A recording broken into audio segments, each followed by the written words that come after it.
Gálatas capítulo 6, é um texto por demais interessante.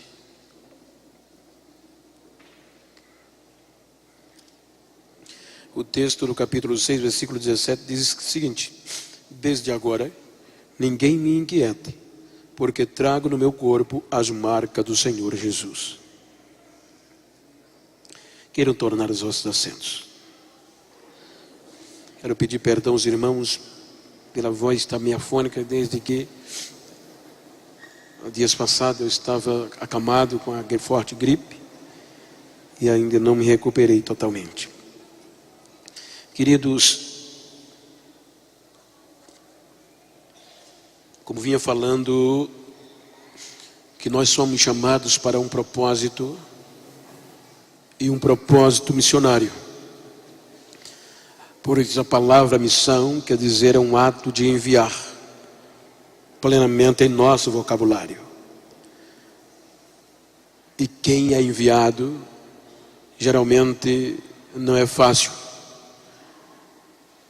Envolvidos nesse projeto, obviamente que usando o raciocínio lógico, quantas vezes não queremos desistir,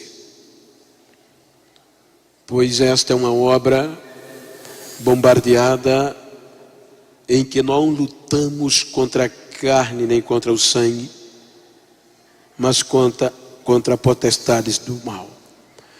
Então, quero trazer-lhes uma mensagem estimulativa para você que tem uma chamada. Quero trazer alguns exemplos bíblicos por demais conhecido. É um culto de missões. E o propósito é que você saia daqui revigorado pela chamada que Deus lhe deu. Para fins, quero convidá-los para contextualizar a história bíblica, para entendermos que tão forte é esta expressão no fim de uma carta, no fim de uma carta que foi enviada para uma região que não dava muito crédito na chamada deste missionário. A igreja da Galácia, os irmãos vão de convir que a Galácia, ela é a região central da Ásia Menor. E esta carta, esta região, ela é composta de algumas cidades como Pisídia, Antioquia, Listra, Icônio e Derbe. Estas cidades que obviamente foram alcançadas pelo Evangelho na primeira viagem missionária de Paulo e a sua comitiva. Portanto, quando nós observamos o contexto missões e não entendemos na lógica humana quanto é árduo e desafiador. Pois quando nós vislumbramos, quando nós folheamos a Bíblia Sagrada, não é à toa que Jesus menciona para os discípulos: assim como o Pai me enviou, eu envio a vós. Se nós voltarmos ao contexto missionário, os irmãos vão de perceber que o Gênesis, ele é meramente um livro missionário.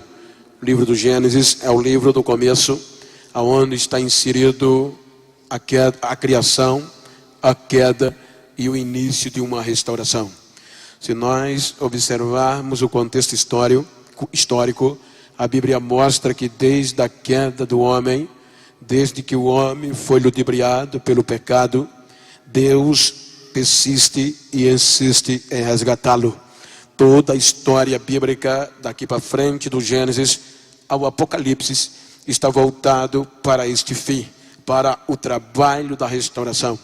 E nós observarmos que Deus persiste neste projeto de resgate, a ponto que gerações e gerações, ao chegarmos no capítulo 6 deste mesmo livro, já vemos Deus investindo em um projeto diante de uma geração degradada. Vejam que a Bíblia não fala de um indivíduo no capítulo 6. A Bíblia diz que o gênero humano, de forma generalizada, degradou-se pelo pecado. E a Bíblia mostra que um homem foi usado neste projeto. A Bíblia o chama de Noé, quando a Bíblia diz que ele foi divinamente avisado das coisas que não se viam e acreditou. Ali começou um projeto da parte de Deus envolvendo 8 pessoas. E isso implica dizer que o descrédito, a luta foi muito grande, porque durante anos e anos Noé pregava o arrependimento. Portanto, não houve um êxito totalizado. Mas a Bíblia diz que pelas águas do dilúvio foram salvas 8 almas para a preservação da raça humana. O projeto continua. Quando nós chegamos no capítulo 12 do Gênesis, a Bíblia diz que agora Deus investe no contexto espiritual de uma forma que estabelece o maior projeto missionário na visão transcultural. Quando a Bíblia diz que Deus aparece a Abraão, ele diz: sai da tua terra, do meio da tua parentela, irás para uma terra que eu te mostrarei. A Bíblia diz que Abraão aceitou a proposta mesmo sem saber para onde ia. Aqui estava Deus trabalhando no berço espiritual para resgate do ser humano. Se nós observarmos através de Abraão, Deus estabelece no Antigo Testamento o maior projeto espiritual no âmbito missionário, que era Israel. Se nós continuarmos a história, este projeto degradou-se. Se nós observarmos, começa com Abraão e com Sara e a promessa de Isaac. Lá na frente nós vamos encontrar a Bíblia dizendo que esse projeto já entra no Egito com cerca de 70 almas saídas da coxa de Jacó, cujo nome foi mudado para Israel. Quando nós continuamos a história, a Bíblia diz que em um período de cerca de 430 anos, este projeto já estava com milhões de pessoas envolvidas neste projeto. É quando Deus tira o seu projeto espiritual, missionário, do Egito para a terra prometida. A Bíblia mostra que o projeto do Antigo Testamento, o projeto espiritual, o projeto missionário chamado Israel, ele é deturpado mais uma vez pelo pecado. Então Deus entrega este projeto em um contexto pejorativo para que não se perdesse, se aproveitasse. Israel decepcionou, Israel pecou e Israel adorou a outros deuses. Se os irmãos observarem, o projeto missionário chamado Israel é ludibriado e agora vai para o cativeiro. Parecia que o projeto tinha se decomposto, que o projeto tinha se esvaído, mas depois de 70 anos, Deus volta a trabalhar neste projeto. Se os irmãos observarem, Israel volta, mas já não volta como o mesmo. Portanto, estava por uns 70 anos subjugado pelo Império Romano. Mas nenhum inimigo, nenhuma nação nunca conseguiu fazer com que o povo deixasse de adorar a Deus. Só dependia dele. Quando o projeto missionário se arrependia e se voltava para Deus, então Deus voltava-se para o projeto. Quando nós observarmos, termina o Velho Testamento em momentos de crise, em momento de perspectiva. Vejam que Malaquias, ele termina o Velho Testamento mencionando uma esperança futura, um sol brilhante. Haja vista que depois de Malaquias vem o período intestamentário. O projeto do Antigo Testamento, ele agora é interrompido por um período de 400 anos. É neste período de 400 anos que agora Deus deixa de trabalhar no berço espiritual de uma totalidade e agora Deus engloba a missão no contexto cultural, porque neste período de silêncio, por cerca de 400 anos, é aquele período ainda quando o Império Grego-Macedônio, ele subjuga o Império Romano. O Império Romano de muita glória, o Império Babilônio, melhor dizendo, perdão, o Império Babilônio debaixo de muita glória é subjugado pelo Império grego macedônio no contexto cultural. Porém, Alexandre, o grande comandante deste império, ele agora heleniza todo o contexto da antiguidade. O povo de Deus agora é subjugado pelos gregos macedônios, portanto, não eram impedidos de adorar o seu Deus. Porém, no contexto missionário, Alexandre heleniza a terra, o seu mundo antigo, com o grego. Agora não haveria outras línguas a não ser uma língua oficial. Existia outros idiomas, mas oficial era o grego. O grego predominava de norte a sul, de leste a oeste. Toda aquela região foi helenizada pelo grego. Isso implica dizer que agora havia uma probabilidade maior de continuar o projeto. Então, dentro do projeto, do contexto cultural, Deus começa a trabalhar para a divulgação de uma palavra poderosa. Se nós observarmos o Império Grego-Macedônio, mesmo helenizando, mesmo predominando sobre todo o mundo antigo, mas não acabavam com as guerras. As guerras, diz a história, era muito constante e não dá para ter uma visão missionária em um contexto de guerra. Porém, Deus começa a trabalhar no contexto político. Dentro destes 400 anos é quando o Império Romano subjuga o Império Grego-Macedônio. Porém, o Império Romano, o maior e mais poderoso império que já existiu, foi usado por Deus no contexto político, na visão missionária. Portanto, agora o Império Romano, o grego predominando e as guerras constantes, mas o Império Romano conseguiu eliminar as guerras por conta da Pax Romana. Quando a Pax Romana predominou, então havia paz nos 4 continentes do mundo antigo. Era neste contexto que agora, dentro da Judeia, dentro do contexto palestino, dentro de Jerusalém, dentro do contexto judaico, começa a surgir os grupos religiosos. Cerca de 100 a 200 anos antes de Cristo, começa a surgir os grupos religiosos. Com quais fim? Para ajudar, para interpretar a lei e ajudar o povo a cumprir a lei. Ou seja, é a partir desta data que começam a surgir grupos meramente religiosos. Grupos estes compostos por mestres, por rabinos, por elite. Por exemplo, fariseus. Fariseus eram um grupo intelectual de elite. Os herodianos eram o grupo político de Herode, o grupo do inimigo comum.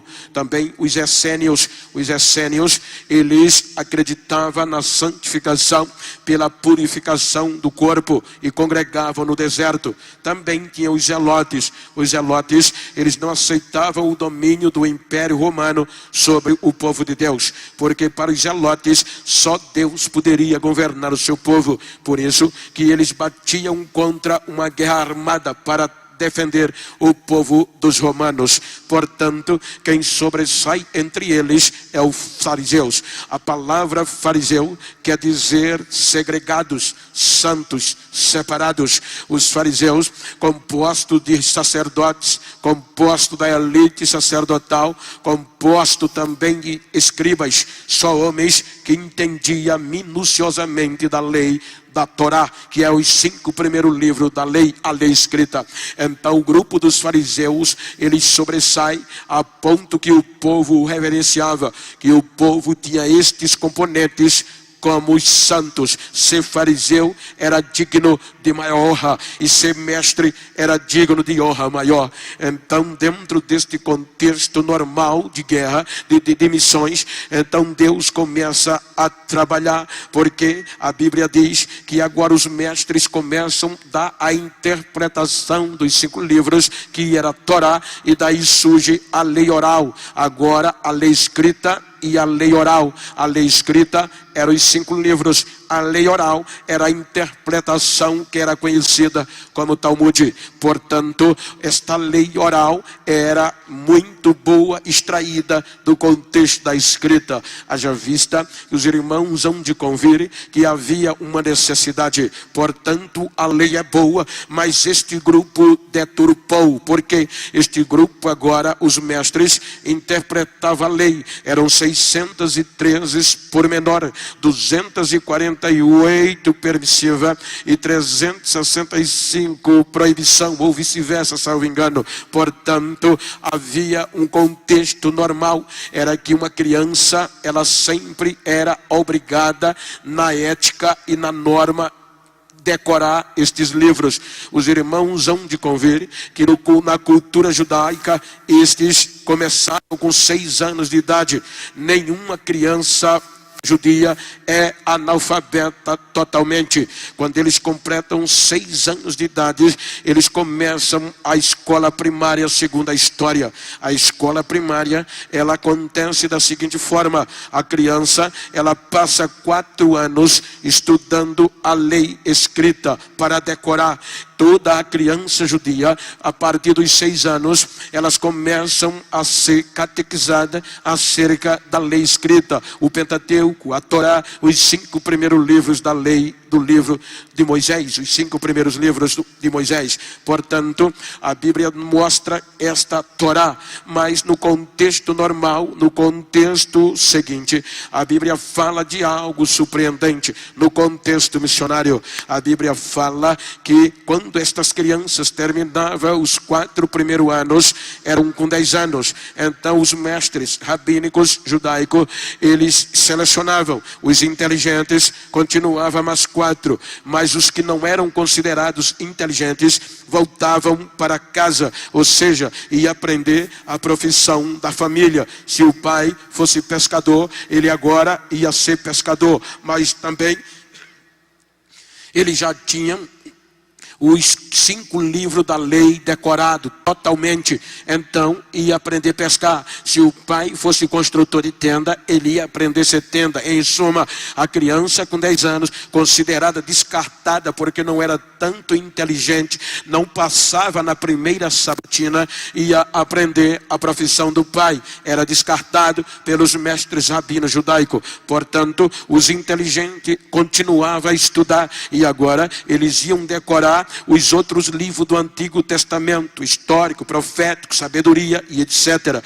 Quando eles completavam 14 anos de idade, eles já estavam com estes livros totalmente decorados, tanto a Torá como os outros livros. Então, agora cada mestre rabínico judaico, eles tinham o seu jugo, e cada mestre tinha o direito de escolher os seus discípulos, que no original quer dizer talmidins. A palavra talmidins é o plural de Talmud, quer dizer discípulo. Então cada mestre, cada rabino, ele escolhia desses inteligentes os inteligentes dos inteligentes. Então eles formavam um grupo. Para quê? Para que ele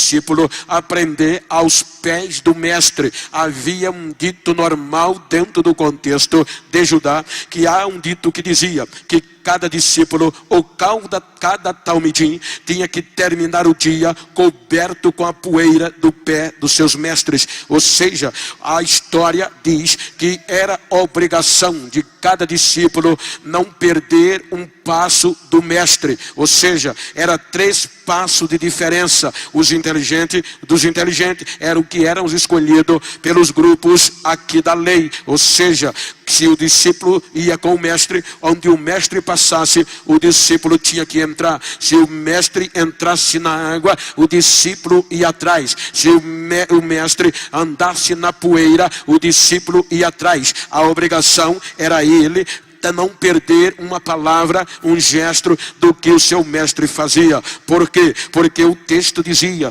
que quando aquele discípulo for mestre, ele tem que ser igual ao seu mestre. Por isso que ele não podia perder um gesto, nenhuma palavra, não simplesmente para ser como para fazer o que o seu mestre fazia, mas ser o que o seu mestre era. Então a função do discípulo era ser como o mestre era. Então eles começavam a aprender, eram os inteligentes dos inteligentes. É aqui que Jesus, os irmãos vão ver que a única vez na Bíblia que Jesus aparece na adolescência é quando ele está no período da inteligência. Com 12 anos era o período que eram sabatinados. Foi aqui que Jesus sobressaiu sobre todos que agora professavam esta aptidão. Ou seja, Jesus, quando foi sabatinado, ele deu sinal de que era mais inteligente do que os próprios rabinos, porque além de ele responder a Torá, ele ainda tinha sua própria interpretação, e isso chamou a atenção dos mestres. Porém, isto era o que predominava dentro da cultura. Um mestre, ele por volta de 29 a 30 anos, ele era mestre, estava pronto para ser um mestre. E ser mestre em Israel era digno de toda a honra, era privilégio de poucos ou muito bem poucos. Porém, o mestre da lei era mestre, era considerado por todos que assim o observavam. Então, quando estes mestres interpretaram a lei, eles colocavam peso no povo que eles não podiam cumprir. Por isso que Jesus os repreende algumas vezes. Por exemplo, os mestres rabínicos judaicos, na interpretação da lei, eles ensinavam que o discípulo ou o povo não poderia beber água sem antes limpar o interior do copo. Os mestres rabínicos judaicos, eles ensinavam que o judeu não podia comer sem lavar as mãos. Os mestres rabínicos ensinavam que os judeus tinham que jejuar por obrigação. Então isso, eles começaram a colocar peso no povo quando eles não podiam cumprir. O líder rabínico judaico, os líderes tinham o seu jugo, cada um tinha o seu jugo, a forma de interpretar a lei. Portanto, eles diziam para o povo: você tem que dar atenção ao leproso, mas eles mesmos davam limite para se aproximar de um leproso. O leproso não pode se aproximar de uma pessoa sã mais que 50 metros. Ele dizia: ora, o leproso tem que respeitar estes limites. Uma mulher, se ela tem um fluxo, ela se torna imunda. Então a lei, na sua interpretação, dizia: ela não tem que se aproximar de uma pessoa sadia a não ser 50 metros. Ou seja, eles pregavam o amor, eles ensinavam o amor, mas não praticavam o amor. Eles ensinavam dentro da lei oral que você tem que ter preocupação com o enfermo, tem que amar o perdido e tem que ir em busca deles. Mas eles nunca foram na casa de um enfermo, nunca nem visitar, e eles assim se pronunciavam. Vejam que quando Jesus se tornou mestre, ele agora vai fazer a diferença. Ele foi enviado para o Pai, para amar o próximo, para amar a Deus sobre todas as coisas. Ele foi enviado para o Pai para trazer, para revelar a Deus no Novo Testamento. Haja vista que os mestres rabínicos judaicos colocaram Deus diante da história como um Deus cruel, um Deus corrupto, um Deus que não gosta do ser humano. Então Jesus foi enviado por Deus para revelar a verdadeira identidade do Pai. Ele foi enviado para este fim. Os irmãos observarem, vejam que quando João Batista começou a aparecer no deserto da Judeia, foi no meio desta situação.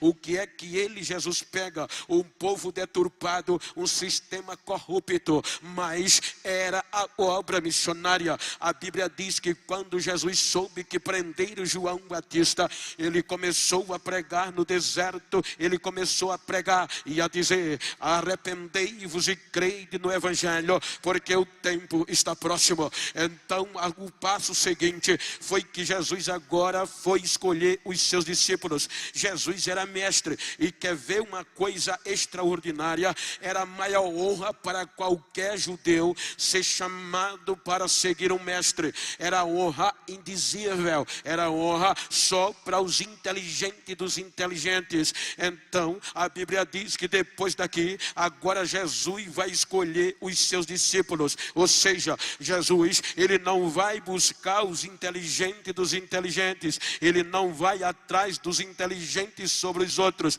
Ele vai procurar os descartados. Vejam que ele agora, os pescadores eram tidos como descartados para fazer esta missão. Os mestres rabínicos judaicos ensinavam: você tem que fazer, mas Jesus não, ele dizia: você primeiro tem que ser para depois fazer. Então ele agora não estava preocupado com as coisas de fora, mas com as coisas de dentro. Ou seja, ele não estava preocupado com o exterior, mas principalmente com o interior. Ele não estava preocupado simplesmente com a mente, mas com o coração, porque da mente não dá, na mente está toda a inteligência, mas no coração está o amor, no coração está a proteção, no coração está a missão. Então a Bíblia nos mostra que neste fim, olha o que é que Jesus faz. Enquanto os mestres iam atrás dos inteligentes para ser seus discípulos, aí Jesus vai procurar, vai formar. Cada mestre tinha direito aos seus discípulos e cada um tinha um jugo. Então o jugo dos fariseus era pesado demais. Agora Jesus, em vez de ir na faculdade,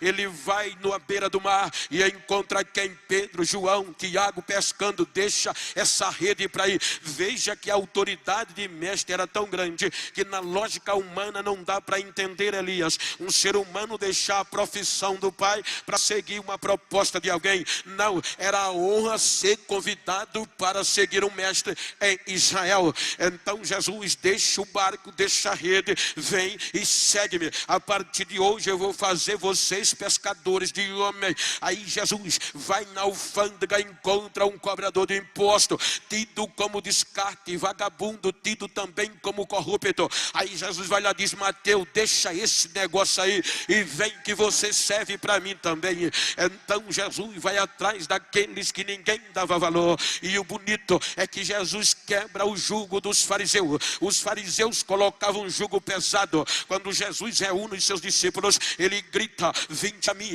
todos vós que estáis cansados e oprimidos, e eu vos aliviarei. Tomai sobre vós o meu jugo e aprendei de mim, que eu sou manso e humilde de coração, e o meu jugo é suave e o meu fardo é leve. Agora vai Jesus e os discípulos atrás, ou seja, eles tinham que se cobrir com a poeira dos pés de Jesus. Aonde Jesus estava, os discípulos estavam lá. Pode prestar atenção, aonde Jesus estava, tinha discípulos se cobrindo da poeira dos seus pés, porque nós temos que ser como ele vai ser depois de nós. Ou seja, e olha o que Jesus faz, sintetizando, não quero passar do horário previsto, quando a Bíblia diz que agora Jesus vai quebrar o protocolo, o sistema rabínico judaico pregava tudo isso. Agora Jesus contraria, porque enquanto os mestres pregavam o amor e não amava e não ia visitar o enfermo, agora Jesus vai para a porta do santuário.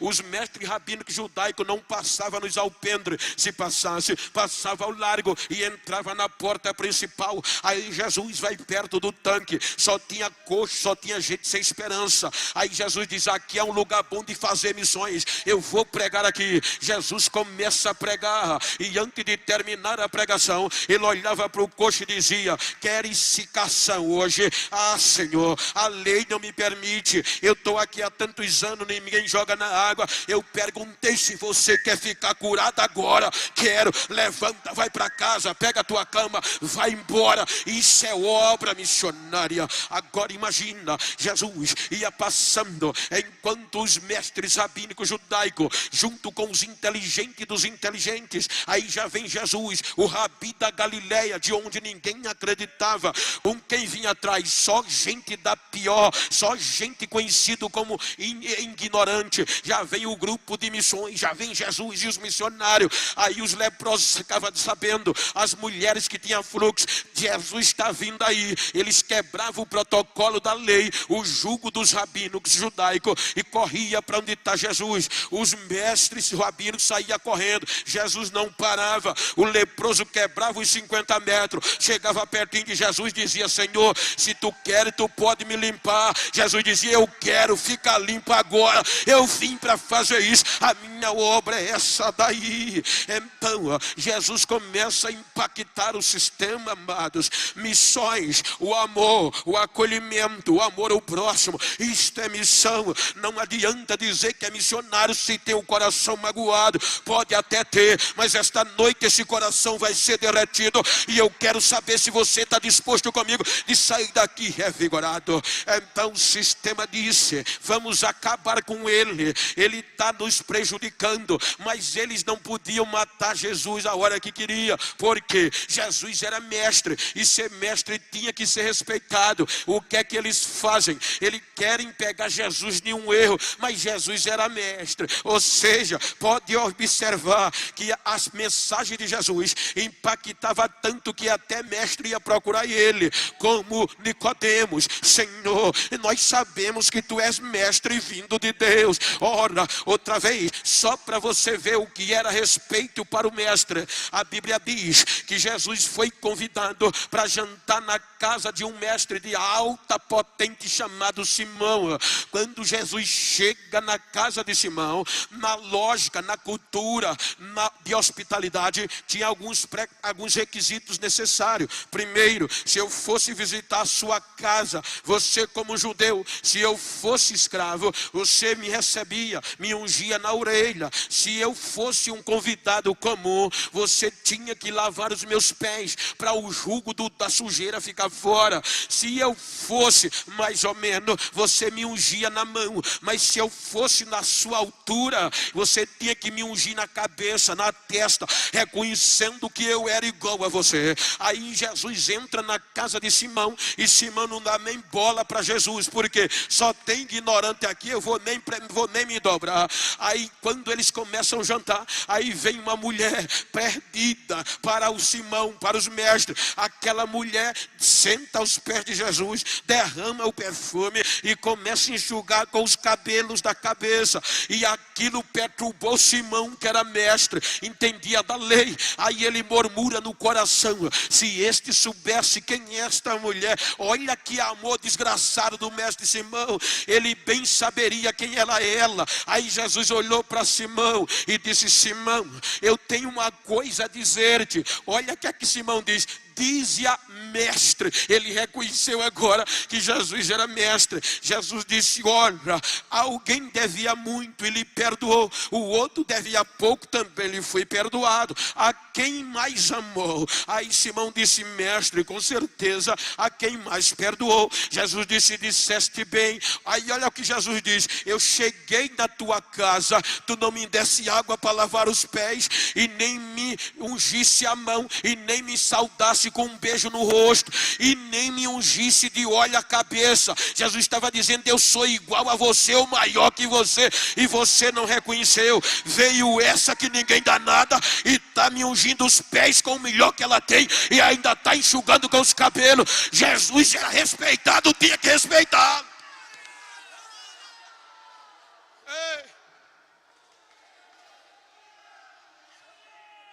Aí tentava pegar Jesus: Senhor, os teus discípulos não lavam a mão para comer?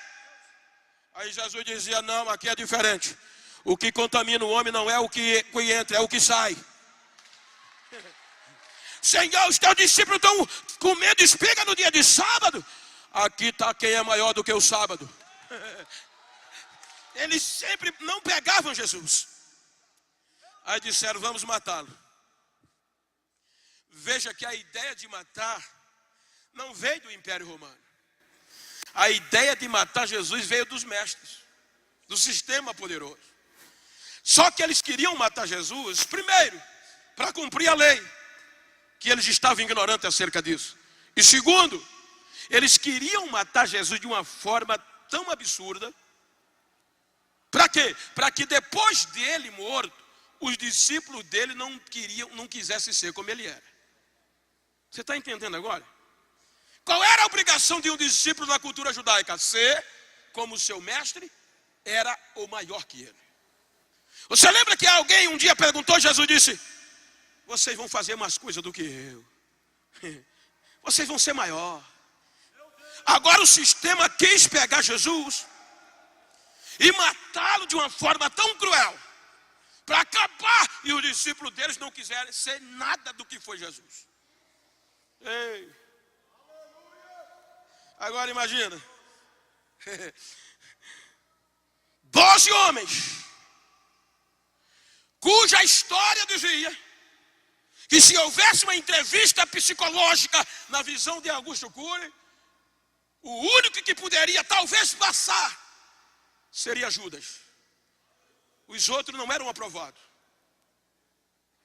Agora o sistema disse: vamos matar Jesus a ponto de calar os discípulos deles e eles acabar com esse negócio. Bora. É aqui que entra. Qual é o pior tipo de morte que um ser humano poderia ser levado na época?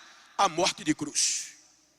Segundo o historiador Cícero, um romano, era a pior morte para um ser humano era a morte de cruz. Por isso que eles insistiram para matar Jesus, dilacerando-o, para que os discípulos não quisessem ser como ele foi. Vejam que a morte de Jesus naquela cruz não alcança a mente humana. A Bíblia diz que ele foi dilacerado. Isaías disse que olhando nós para ele, nenhuma beleza víamos para o que o desejássemos. Ele foi ferido, o mais indigno entre os homens. Ele foi moído. Você sabe o que é ser moído? Eu trabalhei em usina de açúcar toda a minha vida. Eu sei o que é moer. Eu sei o que é uma cana entrar na moenda. Só sai os pedaços do outro lado. Ele foi moído para quê? Para que os discípulos não fossem como ele foi.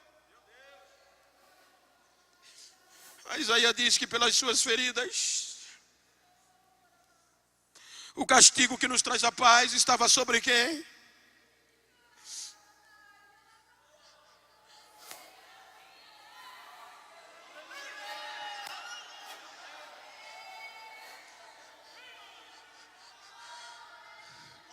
Quando Jesus é posto naquela cruz, parecia que o plano tinha dado certo. Você pode ver que o plano dos mestres parecia ter dado certo. 3 horas da tarde, ele morre, gente. E nenhum dos 12 tem coragem de tirar ele da cruz.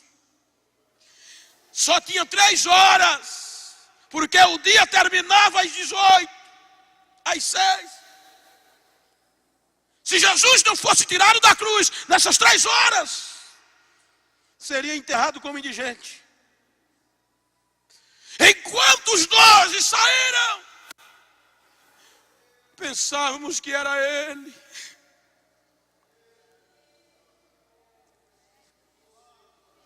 Vamos voltar para a profissão dos nossos pais, vamos pescar. Vamos voltar para a nossa cidade. Aí vem alguns anônimos, chamados José e Nicodemos, mestre do judaísmo, se dobrou, tiraram Jesus da cruz. O plano parece que estava indo tudo certo. Os discípulos já vazaram. Aí os mestres inteligentes, Pilatos, ele disse que no 3º dia ia ressuscitar. Mas por precaução, talvez os discípulos deles voltem e tirem ele da cova, do túmulo, e diga que ele ressuscitou. Coloca soldado lá. Vigia a porta do túmulo. Tudo certo, parece que o plano funcionou. Sexta, sábado, soldado na porta, tá ok? Tudo certo. E os discípulos vazaram. Manhã do domingo.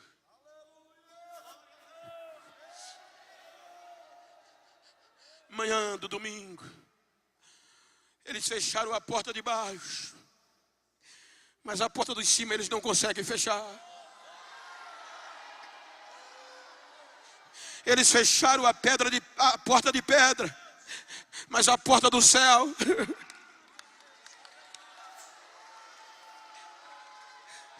dois anjos descem, quebra o lacre imperial. A Bíblia diz que eles revolvem a pedra que estava fechando o túmulo. E quando eles revolvem a pedra, o barulho de um terremoto fez os soldados virarem de perna pro ar. E quem é que sai lá de dentro? Quem é que vem saindo vivo da Silva? O Rabi da Galileia, o Raboni, o mestre da Galileia. Volta a viver!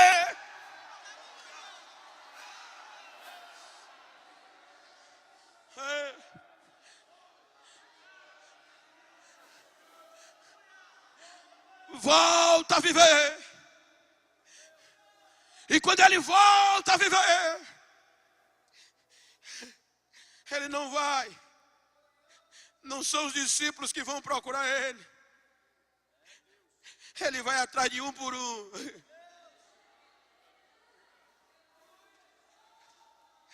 Maria, quando vê, achando que era o jardineiro, olha.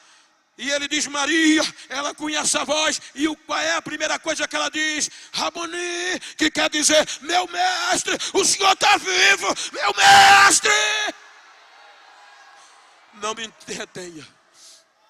Eu ainda não subi para o meu Pai. Vai e diz aos teus irmãos que o projeto está de pé. Ele chega na reunião. Dá para você dizer para quem está ao outro lado, fica tranquilo, o projeto está de pé.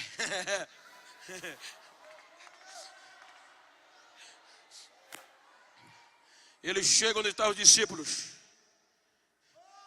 E ele diz, Pai, seja convosco. Eu vou dizer uma vez e vou dizer outra vez mais. Assim como o Pai me enviou, eu envio a vós. A função dos discípulos agora era ser como ele foi.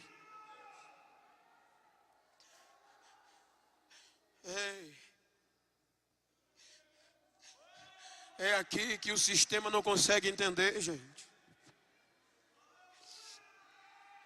Vejam que os discípulos se esconderam na maior festa de Israel. Os discípulos se esconderam.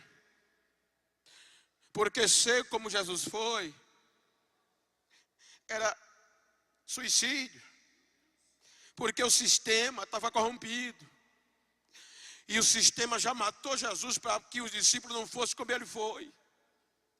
Então eles se esconderam. O que eu acho lindo é que era a festa das primícias. Aí a cidade, diz Lucas no capítulo 2, o livro de missões de Atos, que a cidade estava cheia de pessoas de várias partes do mundo. Você vai ver cerca de 17 idiomas diferentes na cidade. Todo mundo farrando, fazendo a festa. Os inteligentes, os inteligentes dos inteligentes, os rabinos, os mestres, todo mundo. E os discípulos, os ignorantes, descartados, trancados. Aí de repente o que é que acontece? O Espírito Santo não vai no santuário de Jerusalém. Ele vai onde estavam os discípulos de Jesus, os descartados. E o que chama a atenção não é o barulho de glória que eles fizeram, é que agora acontece coisa inusitada. Os descartados agora começaram a ser mais inteligentes do que os discípulos dos rabinos de Jerusalém. Eram os rabinos da Galileia. Por quê? Eles começaram a falar lá dentro do cenáculo a língua de cada país. E isso foi o que perturbou os discípulos dos mestres, os inteligentes dos inteligentes, diz Lucas, que disseram, ora, quem está escondidos ali, quem estão escondidos, não são os missionários discípulos do mestre da Galileia, e eles não são indotos, eles não são ignorantes, e como a gente está ouvindo eles falarem na nossa própria língua, tem alguma coisa diferente lá. Isso é missões. Quando ele chega na porta, o Espírito Santo pega os missionários, mas derrama uma língua repartida como de fogo. O mistério pega, o fogo cai e ninguém pode mais sustentar a igreja. Os irmãos saem dali pegando fogo. Olha a primeira mensagem de Pedro, mensagem da cruz, quase 3.000 almas. Segunda mensagem, milagre, o número vai para quase 5.000. E agora ninguém aguentava mais, porque esse povo começou a virar Jerusalém de perna para o ar.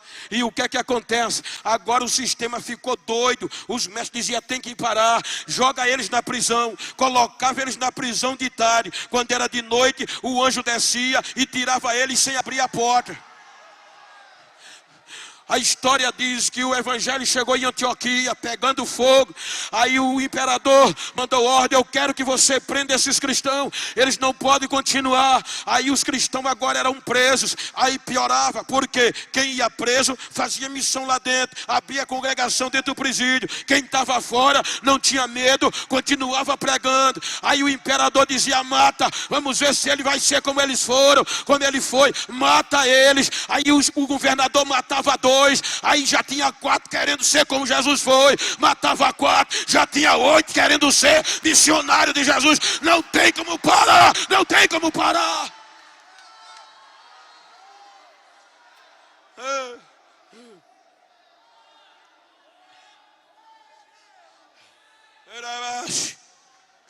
O imperador disse, vou provar, vou contar o que vocês já ouviram, só para dar sentido.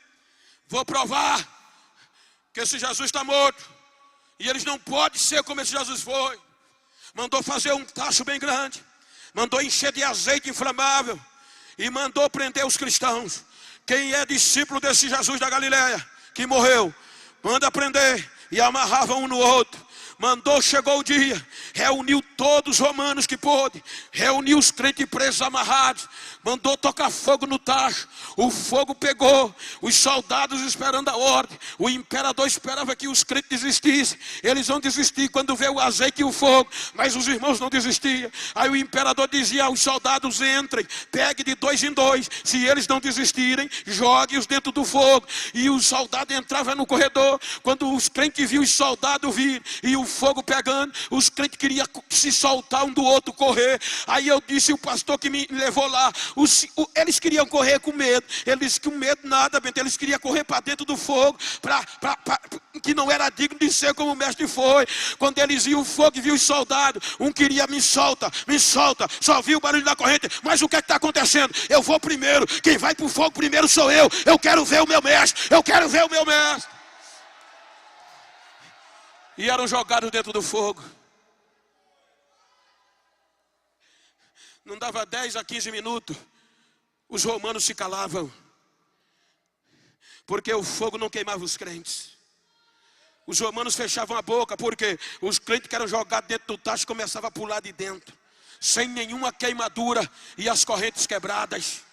Quando os romanos fechavam a boca, os que ainda estavam amarrados começavam a adorar e a dar glória e a cantar louvor. E os deuses de Roma não valem nada, mas o Jesus da igreja é Deus da água, é Deus do fogo. Ele está vivo, Ele está vivo, Ele está vivo, Ele está vivo. O que é que faz?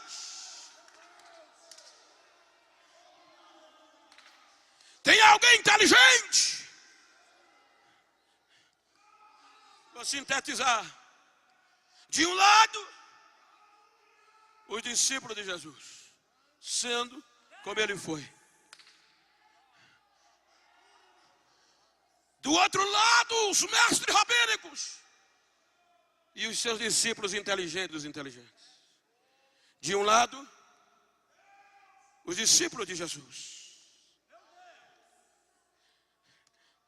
Só que aparece um discípulo chamado Saulo, discípulo de Gamaliel, inteligentíssimo. A esperança do sistema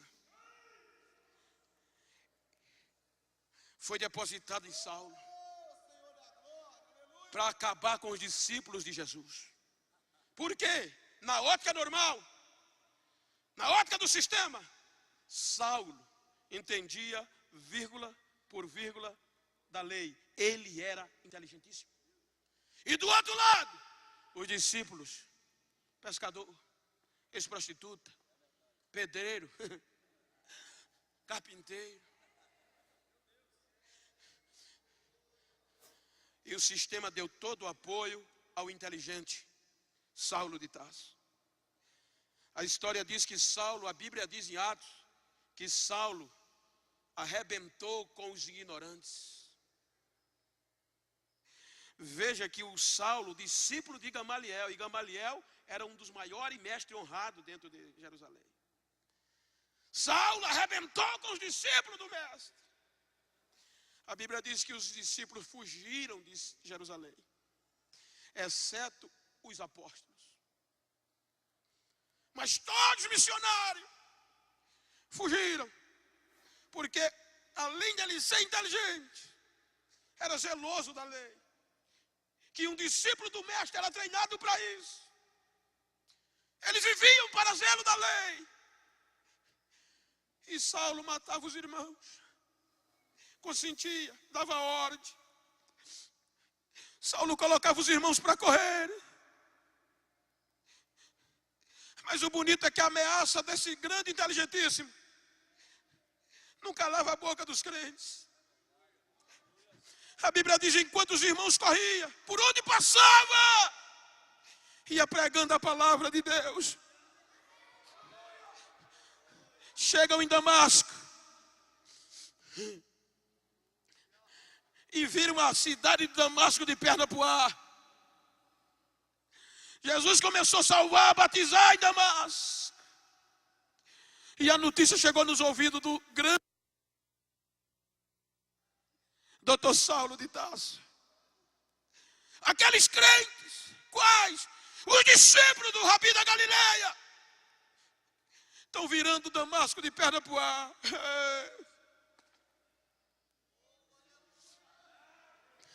Aí Saulo disse: eu vou trazer tudo preso para cá, para Jerusalém. Saiu fumaçando pelo nariz. Mas quando vai chegando perto de Damasco, o Rabi da Galileia abre os céus e grita: Saulo, Saulo. Veja que o inteligente dos inteligentes já grita: quem tu és, Senhor? Ele diz: eu sou Jesus, a quem você persegue. Já estava com a cara no chão. Veja, irmãos, um homem na cultura, na estirpe de Saulo, reconheceu o senhorio de alguém, precisava ele conhecer bem quem era.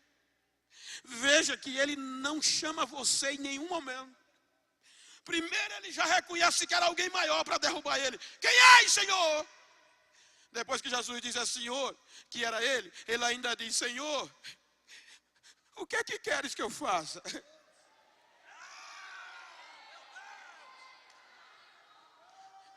E se tornou o pregador dos gentios. Foi esmurrado, nem o outro. Veja que o inteligente dos inteligentes deixou de ser discípulo de Gamaliel e se juntou aos ignorantes. Veja que quando ele escreve a carta aos Filipenses, ele começa dizendo: eu deixei muitas coisas para trás para seguir o alvo. Eu deixei muito conhecimento para trás.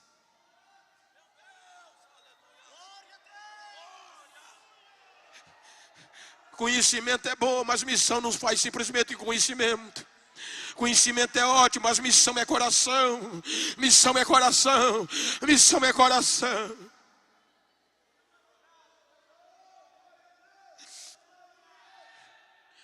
No fringir dos ovos, no resumo da história, este é o único missionário que nos deixa a maior mensagem de missões. Veja que a igreja da Galácia tentava menosprezar a sua chamada, mas ele continuava dizendo: ninguém me inquiete, não tem mais jeito. Eu já trago no meu corpo as marcas de Cristo. Eu já não sou mais discípulo de Gamaliel. mas eu sou discípulo de Cristo. Quando você vai para Coríntios, ele diz aonde aprendeu a ser discípulo de Jesus. Depois que ele saiu de Damasco, desacreditado, fugindo, chegou em Jerusalém, tentaram matá-lo. Ele teve que voltar para Tarso. É aqui que, como nós estamos em missões, você vê a primeira carta aos Coríntios, ele dando a resposta de um verdadeiro, as marcas de um missionário. Capítulo 4, versículo 9, ele responde aos Coríntios como missionário: eu tenho para mim que Deus a nós nos colocou por últimos, como condenados à morte, somos feitos espetáculos ao mundo, aos homens e aos anjos. Ou seja, Paulo mostra nesta carta as características de um missionário. É aqui as marcas de um missionário. Vejam que quando ele volta para Tarso, ele volta numa embarcação. E se você ler o capítulo 4 de Coríntios, primeira carta, o capítulo 4, versículo 1, veja que ele vai estar falando de ministros. Ele está dizendo: requer-se que os homens vejam em nós dispenseiros dos mistérios de Deus. Não é dispenseiro de arroz nem de feijão. Lugar de dispensa é lugar de guardar reserva. E cabe a nós sermos dispenseiros dos mistérios de Deus. Ou seja, na prefeitura pode ter emprego, mas não tem batismo com o Espírito Santo. Aonde tem? Na dispensa do crente. Na dispensa do crente tem batismo. Na dispensa do crente tem milagre. Na dispensa do crente tem cura. Na dispensa do crente tem amor. São mistérios que só Deus revela para uma sociedade caída. É nesse barco que eu quero resumir as 3 marcas de um missionário. Primeiro, anônimos. Anonimato. Tecladista, me ajuda aqui para eu concluir. Anonimato é a primeira característica de um grande missionário. Porque essa obra não é feita por quem quer aparecer. Muita gente, se o nome não tiver na lista, não quer fazer. Não, aqui é anonimato. Os homens que remavam na maior parte, e os mais poderosos barcos da época, que Paulo menciona, eram anônimos. Eram homens em um contexto jurídico condenados. Porque a palavra antiga, no contexto da Grécia, para os que eram julgados, consagrados, quando alguém comparecia diante do magistrado, e o magistrado dizia: está consagrado, aquela pessoa estava condenada. Nesse período existia 2 classes: os leiturgos, que eram voluntários, e os rupuretes, que eram obrigados. Então Paulo está falando dos rupuretes, que eram homens condenados para conduzir as embarcações. E quando ele percebe qual era a primeira característica desses homens, anônimos. Característica de um grande missionário: anonimato. Ninguém pode não estar vendo. Faça. Alguém pode não dar valor. Faça.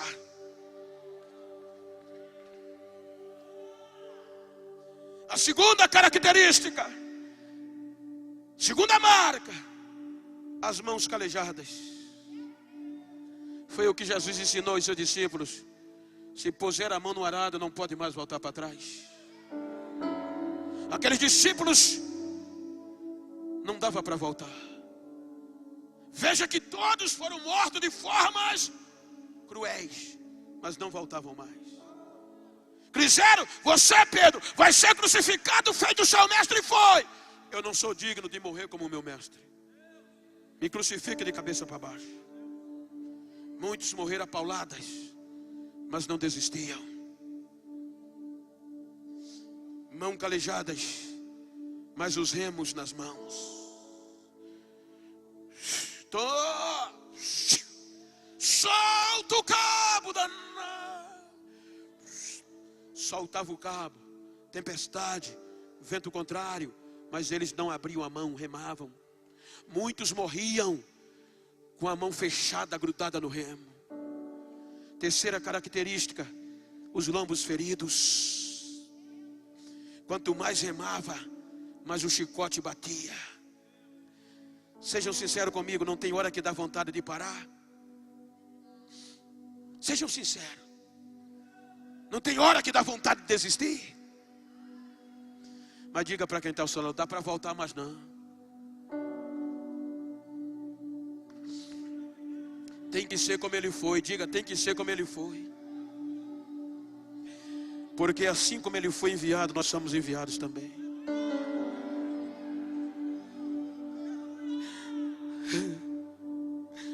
Não sei como você chegou aqui, mas eu quero saber que você tem marca de Cristo no seu corpo.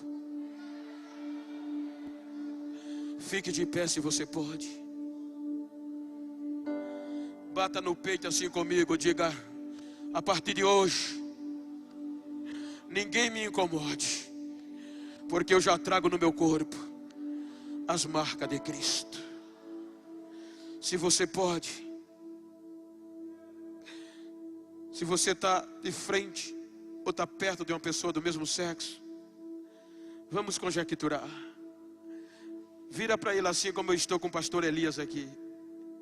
Vira para ela, se for do mesmo sexo, a não ser que seja parente. Vira para ela assim, ó. Vira para ela. Olhou, se você pode. E diga para ele, não dá para voltar mais. Diga a ele, não estou nem aí como você chegou nesse congresso. Diga, eu quero saber como você vai sair dele. Quero nem saber se você está esquecido, se ninguém está vendo o que você está fazendo. Diga, estou nem aí se as mãos estão doloridas e queres parar. Diga, estou nem aí se o lambo está sangrando, se as costas estão feridas e se as marcas são profundas. Diga, estou nem aí. Diga, eu tenho uma palavra para você. Pergunta a ele qual é. Diga, independente de qualquer coisa, é essa palavra. Faz assim para ele, reme.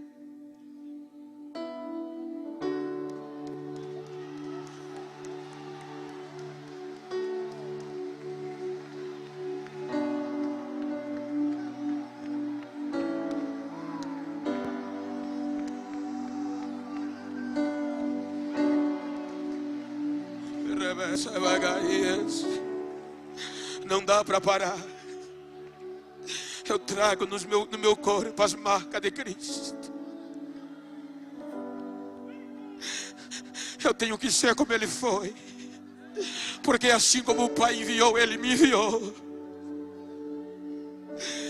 Eu trago no meu corpo as marcas do Senhor Jesus Cristo. Ninguém me quer.